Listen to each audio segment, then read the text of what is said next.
Assalamualaikum warahmatullahi wabarakatuh. Perkenalkan, nama saya Agung Ramadan Putra Nagara dengan NIM 22103210041 dari Agri A. Di kesempatan kali ini saya akan mempresentasikan tentang kewirausahaan berbasis nilai-nilai keislaman. Yang pertama, kewirausahaan dalam Islam. Wirausaha adalah orang yang mempunyai kemampuan melihat dan menilai kesempatan bisnis, mengumpulkan sumber-sumber daya yang dibutuhkan guna mengambil keuntungan darinya serta mengambil tindakan yang tepat guna memastikan kesuksesan. Dalam agama Islam mewajibkan setiap orang untuk bekerja dan tidak ada peluang bagi orang yang beriman untuk menganggur. Seperti sabda Rasulullah SAW dalam hadisnya, bekerja mencari sesuatu yang halal itu suatu kewajiban sesudah kewajiban beribadah. Hadis riwayat At-Tabrani dan Baihaqi. Yang selanjutnya, 4 karakter yang harus dibangun. Yang pertama, takwa. Dalam Al-Quran, takwa adalah pencarian nilai yang baik dan menghindari nilai yang buruk. Manusia yang bertakwa akan selalu menghindari larangan-larangan Allah, tetapi sebaliknya dia akan menjalankan semua yang diperintahkan Allah menuju jalan yang benar. Lalu yang kedua, rendah hati. Wirausahawan muslim hendaknya memiliki perilaku yang sederhana, rendah hati, lemah lembut, dan santun atau disebut juga aqsid. Akhlak adalah perilaku seseorang yang dilakukan secara berulang tanpa berpikir, melayani dengan baik. Selain itu, wirausahawan muslim juga harus bersikap khidmah, yakni melayani dengan baik. Lalu yang ketiga, amanah. Amanah adalah menyampaikan dan memberikan hak atas suatu hal kepada pemiliknya, tidak mengambil sesuatu melebihi haknya dan tidak mengurangi hak orang lain, baik berupa harga maupun jasa. Amanah adalah perilaku yang harus ada dimiliki oleh wirausaha muslim dalam berbisnis. Lalu yang terakhir, bermurah hati. Islam memandang bahwa manusia memiliki kehormatan. Dengan kehormatan ini, manusia harus memperlakukan secara baik manusia lainnya dengan cara saling tolong-menolong dengan membina hubungan baik kekeluargaan. Lalu yang selanjutnya, perilaku terpuji dalam berwirausaha. Yang pertama, tidak mengambil laba lebih banyak. Membayar harga yang sedikit lebih mahal kepada pedagang yang miskin, memurahkan harga dan memberi potongan kepada pembeli yang miskin sehingga akan melipat gandakan pahala.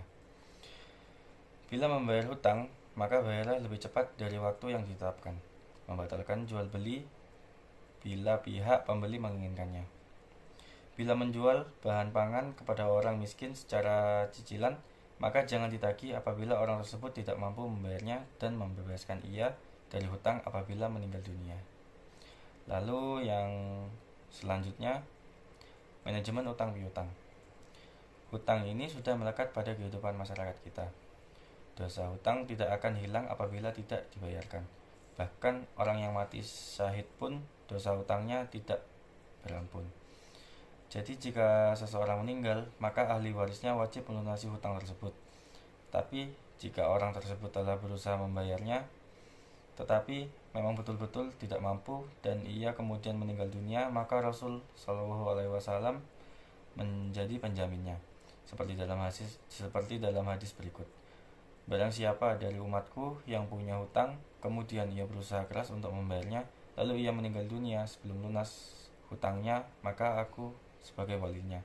Hadis riwayat Ahmad. Lalu selanjutnya, demonstration effect menyebabkan faktor. Model menjadi beku. Demonstration effect atau pamer kekayaan akan dapat mengundang kecemburuan sosial. Orang lain menjadi iri, mengundang pencuri atau perampok, membuat model masyarakat menjadi beku dan membuat masyarakat tidak produktif.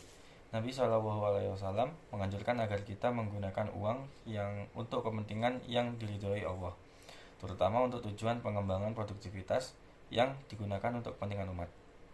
Dalam sebuah hadis disebutkan, barang siapa mengurus anak yatim yang mempunyai harta, maka hendaklah ia memperdagangkan harta ini untuknya. Jangan biarkan harta itu habis termakan sedekah atau zakat. Hadis riwayat At-Tirmizi dan Ad-Daruqutni. Lalu berikutnya, membina tenaga kerja bawahan. Hubungan antara pengusaha dan pekerja harus dilandasi oleh rasa kasih sayang, saling membutuhkan, dan tolong-menolong. Hal ini dapat dilihat dari hubungan dalam bidang pekerjaan. Pengusaha menyediakan lapangan kerja dan pekerja menerima rezeki berupa upah dari pengasuh.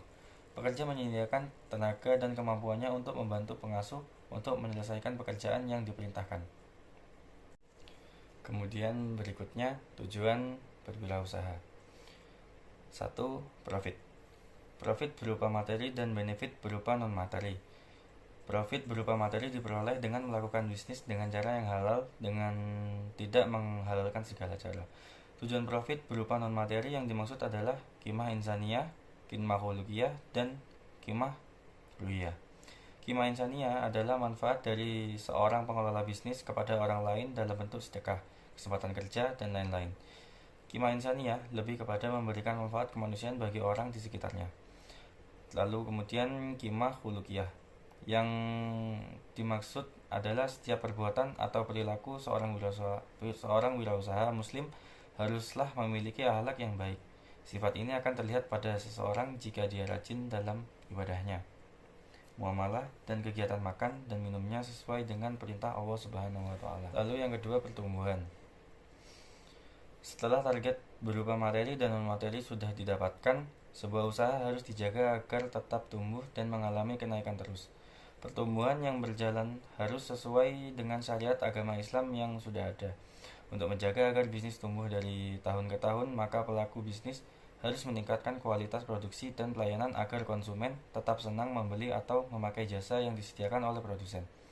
Selain itu, investasi syariah juga diperlukan untuk tetap menjaga pertumbuhan bisnis. Investasi syariah yang dilakukan seperti mengeluarkan zakat, infak, sedekah, dan tidak berfoya-foya. Harta harus digunakan sebaik mungkin karena dalam mencarinya butuh usaha dan jerih payah. Lalu yang ketiga, keberlangsungan. Setiap usaha diharapkan selalu mengalami pertumbuhan. Pertumbuhan ini haruslah dijaga keberlangsungannya agar usaha yang dilakukan dapat berlangsung dalam kurun waktu yang lama di dunia dan di akhirat.